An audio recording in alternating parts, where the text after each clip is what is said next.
ओम शांति। 20 जून 2024 बाबा के महावाक्य। मीठे बच्चे, अब चने मुट्ठी के पीछे अपना समय बर्बाद नहीं करो। अब बाप के मददगार बन बाप का नाम बाला करो। विशेष कुमारियों प्रति प्रश्न। इस ज्ञान मार्ग में तुम्हारे कदम आगे बढ़ रहे हैं, उसकी निशानी क्या है? उत्तर। जिन बच्चों को शांति धाम और सुख धाम सदा याद रहता है।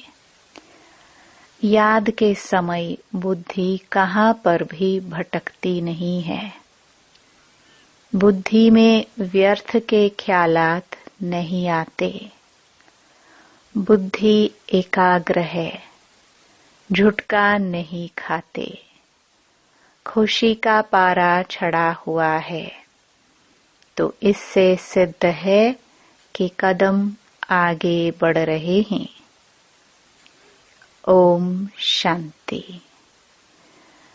बच्चे इतना समय यहाँ बैठे हैं, दिल में भी आता है कि हम जैसे शिवालय में बैठे हैं। शिव बाबा भी याद आ जाता है, स्वर्ग भी याद आ जाता है। याद से ही सुख मिलता है। यह भी बुद्धि में याद रहे, हम शिवालय में बैठे हैं तो भी खुशी होगी। जाना तो आखिरीन सभी को शिवालय में है। शांति धाम में कोई को बैठ नहीं जाना है। वास्तव में शांति धाम को भी शिवालय कहेंगे, सुख धाम को भी शिवालय कहेंगे। दोनों स्थापन करते हैं। तुम बच्चों को याद भी दोनों को करना है। वो शिवालय है शांति के लिए और वो शिवालय है सुख के लिए। ये है दुख धाम। अभी तुम संगम पर बैठे हो। शांति धाम और सुख धाम के सिवाय और किसकी भी याद नहीं होनी चाहिए। भल कहाँ भी बैठे हो, धंधे आदि में बैठे हो, तो भी बुद्धि में दोनों शिवालय याद आने चाहिए। दुख दाम भूल जाना है। बच्चे जानते हैं ये वैश्यालय दुख दाम अब खत्म हो जाना है। यहाँ बैठे तुम बच्चों को झुटका आदि भी नहीं आना चाहिए। बहुतों की बुद्धि कहाँ कहाँ और तरफ चली जाती है। माया के विघ्न पड़ते हैं। तुम बच्चों को बाप घड़ी घड़ी कहते हैं, बच्चे मन मना भव। भिन्न भिन्न प्रकार की युक्तियां भी बतलाते हैं। यहाँ बैठे हो, बुद्धि में यह याद करो कि हम पहले शांति धाम शिवालय में जाएंगे, फिर सुखधाम में आएंगे।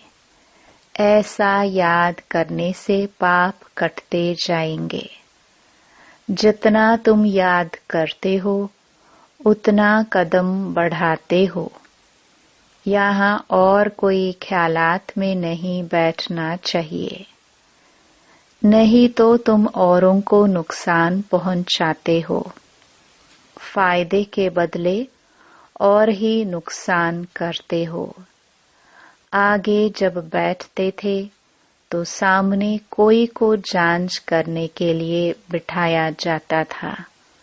कौन झुटका खाते हैं, कौन आंखें बंद कर बैठते हैं, तो बड़ा खबरदार रहते थे।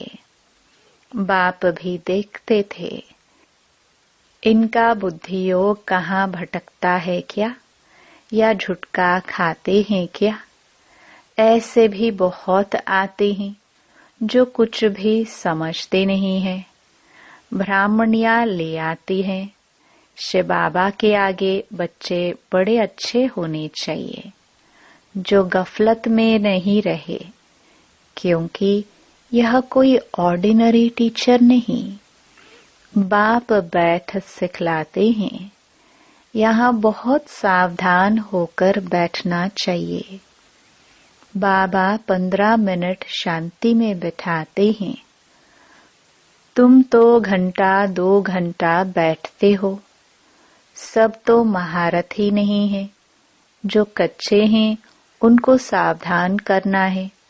सावधान करने से सुजाग हो जाएंगे। जो याद में नहीं रहते, व्यर्थ ख्यालात चलाते रहते हैं, वह जैसे विघ्न डालते हैं, क्योंकि बुद्धि कहाँ न कहाँ भटकती है।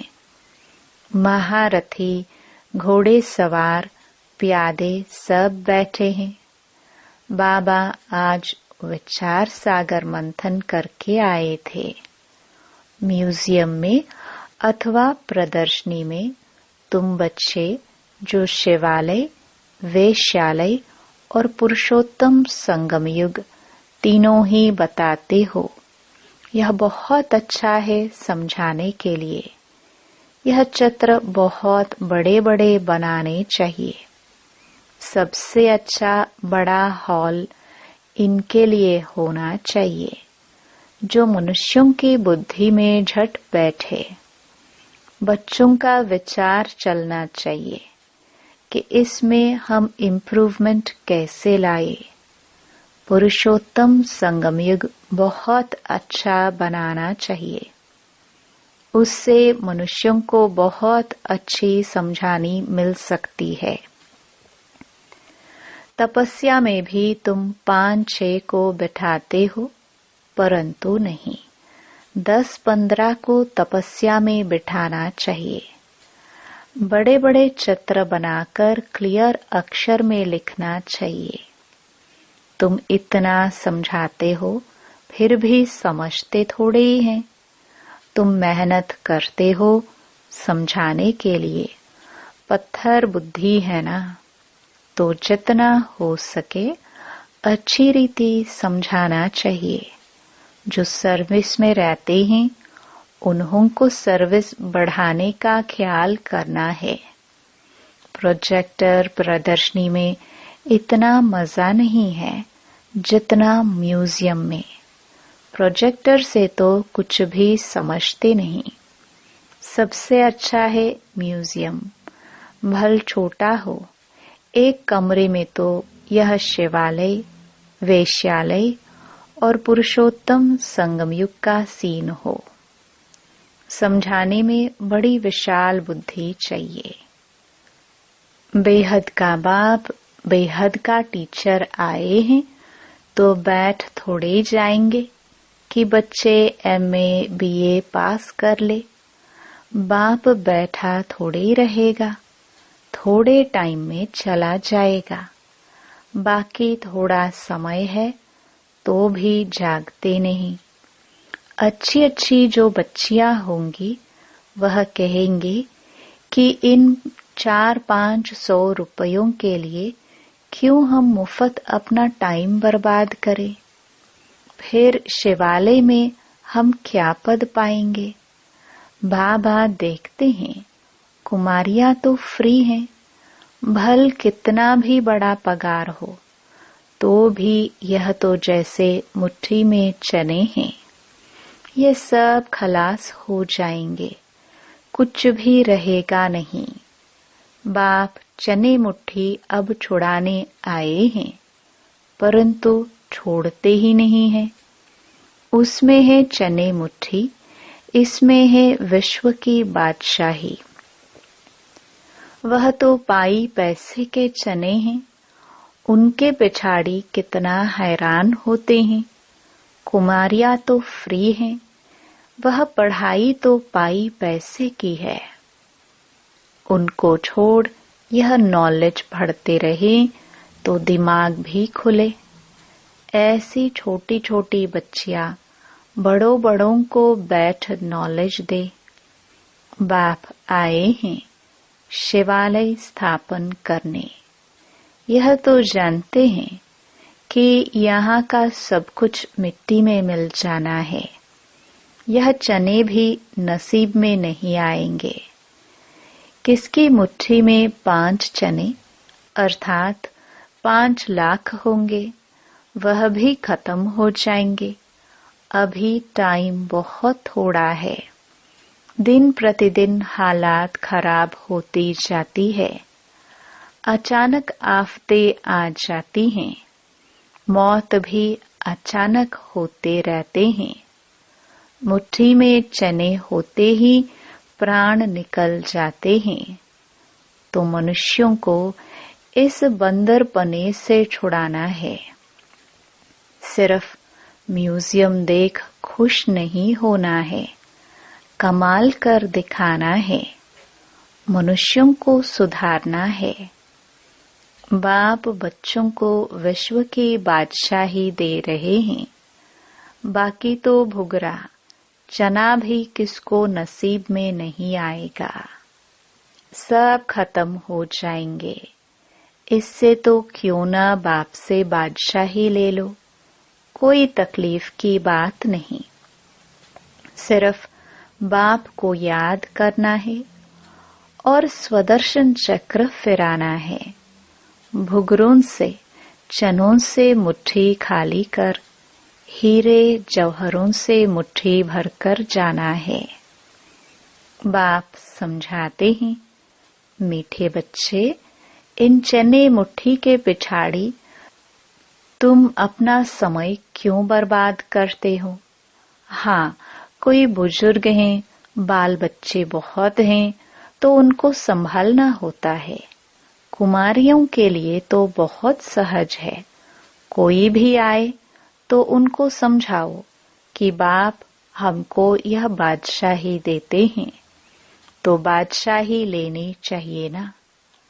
अभी तुम्हारी मुट्ठी हीरों से भर रही है, बाकी और तो सब विनाश हो जाएंगे।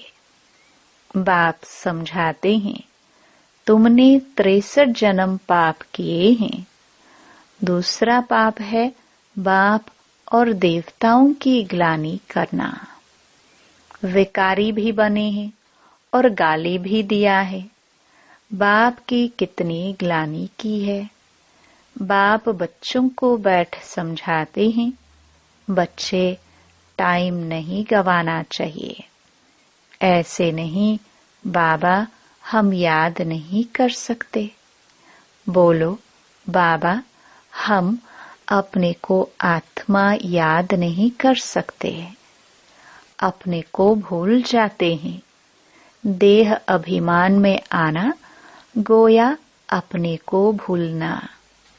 अपने को आत्मा याद नहीं कर सकते तो बाप को फिर कैसे याद करेंगे? बहुत बड़ी मंजिल है, सहज भी बहुत है। बाकी हाँ, माया का अपोजिशन होता है। मनुष्य गीता आदि भल पढ़ते हैं, परंतु अर्थ कुछ भी नहीं समझते। भारत की है ही मुख्य गीता। हर एक धर्म का अपना अपना एक शास्त्र है। जो धर्म स्थापन करने वाले हैं, उनको सतगुरु नहीं कह सकते। यह बड़ी भूल है। सतगुरु तो एक ही है, बाकी गुरु कहलाने वाले तो ढेर हैं। कोई ने कारपेंटर का काम सिखाया, इंजीनियर का काम सिखाया, तो वह भी गुरु हो गया। हर एक सिखलाने वाला गुरु होता है। सतगुरु एक ही है। अब तुमको सतगुरु मिला है, वह सत्य बाप भी है तो सत्य टीचर भी है। इसलिए बच्चों को जास्ती गफलत नहीं करनी चाहिए। यहाँ से अच्छी रीति रिफ्रेश होकर जाते हैं, फिर घर जाने से यहाँ का सब भूल जाते हैं। गर्भ जेल में बहुत सजाएं मिलती हैं। वहां तो गर्भ महल होता है, विक्रम कोई होता नहीं जो सजा खानी पड़े। यहाँ तुम बच्चे समझते हो, हम बाप के सम्मुख पढ़ रहे हैं। बाहर अपने घर में तो ऐसे नहीं कहेंगे, वहां समझेंगे भाई पढ़ाते हैं। यहाँ तो डायरेक्ट बाप के पास आए हैं। बाप बच्चों को अच्छी रीति समझाते हैं। बाप की और बच्चों की समझाने में फर्क हो जाता है। बाप बैठ बच्चों को सावधान करते हैं। बच्चे बच्चे कह समझाते हैं। तुम शिवालय और वेश्यालय को समझते हो, बेहद की बात है। यह क्लियर कर दिखाओ तो मनुष्यों को कुछ मजा आए। वहां तो ऐसे ही हंसी कुड़ी में समझाते हो। सीरियस हो समझाओ तो अच्छी रीति समझे। रहम करो अपने पर। क्या इस वेश्यालय में ही रहना है? बाबा के ख्यालात तो चलते हैं ना, कैसे कैसे समझाए। बच्चे कितनी मेहनत करते हैं, फिर भी जैसे डिब्बी में ठिकरी, हाँ हाँ करते जाते। बहुत अच्छा है, गांव में समझाना चाहिए, खुद नहीं समझते।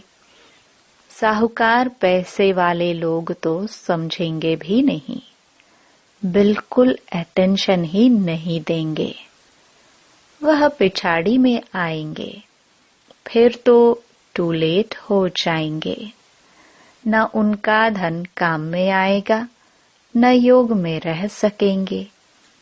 बाकी हाँ, सुनेंगे तो प्रजा में आएंगे।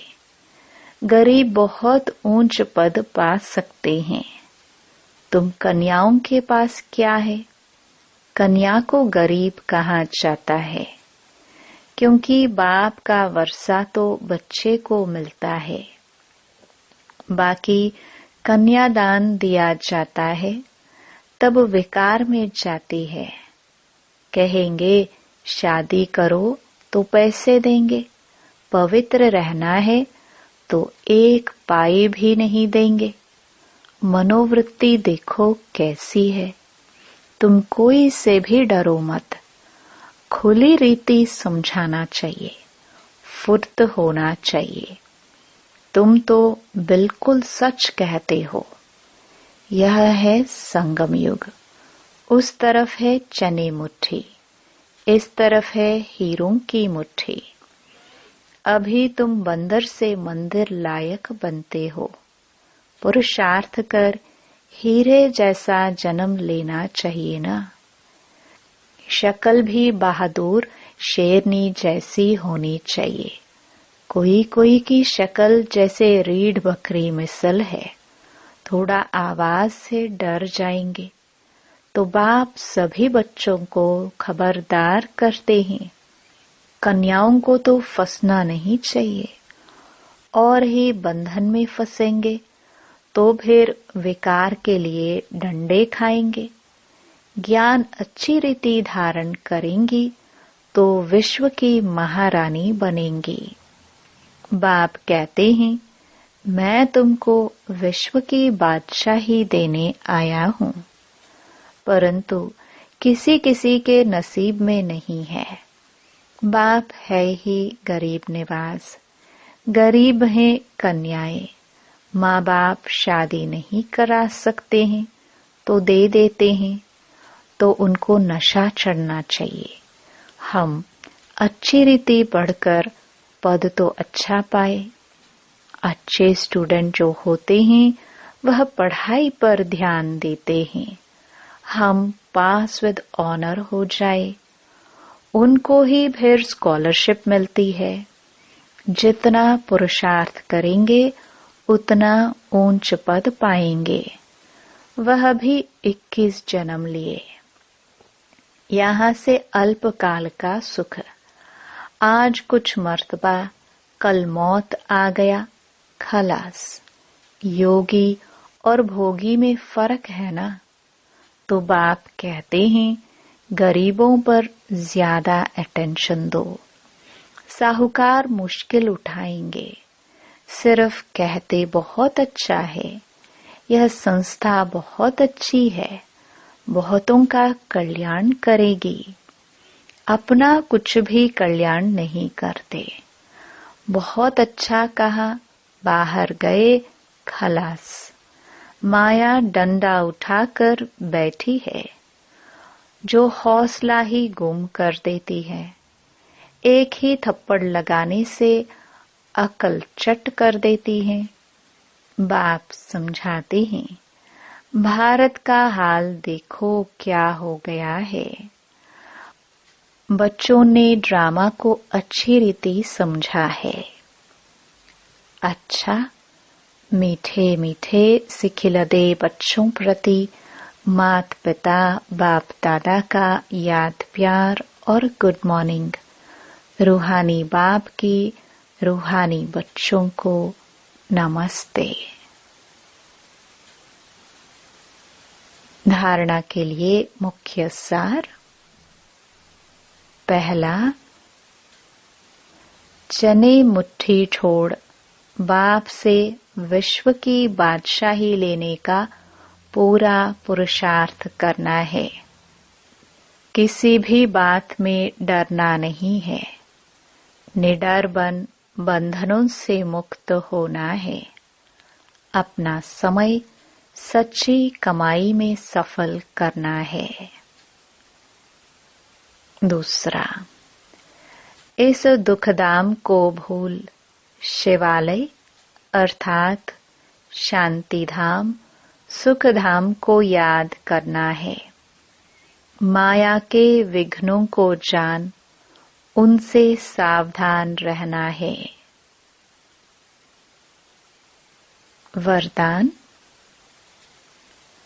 गीता का पाठ पढ़ने और पढ़ाने वाले नष्टो मोहा स्मृति स्वरूप भव। गीता ज्ञान का पहला पाठ है, अशरीरी आत्मा बनो, और अंतिम पाठ है, नष्टो मोहा स्मृति स्वरूप बनो। पहला पाठ है विधि और अंतिम पाठ है विधि से सिद्धि। तो हर समय पहले स्वयं यह पाठ पढ़ो, फिर औरों को पढ़ाओ। ऐसा श्रेष्ठ कर्म करके दिखाओ जो आपके श्रेष्ठ कर्मों को देख अनेक आत्माएं श्रेष्ठ कर्म करके अपने भाग्य की रेखा श्रेष्ठ बना सके। स्लोगन। परमात्म स्नेह में समाये रहो तो मेहनत से मुक्त हो जाएंगे। ओम शांति।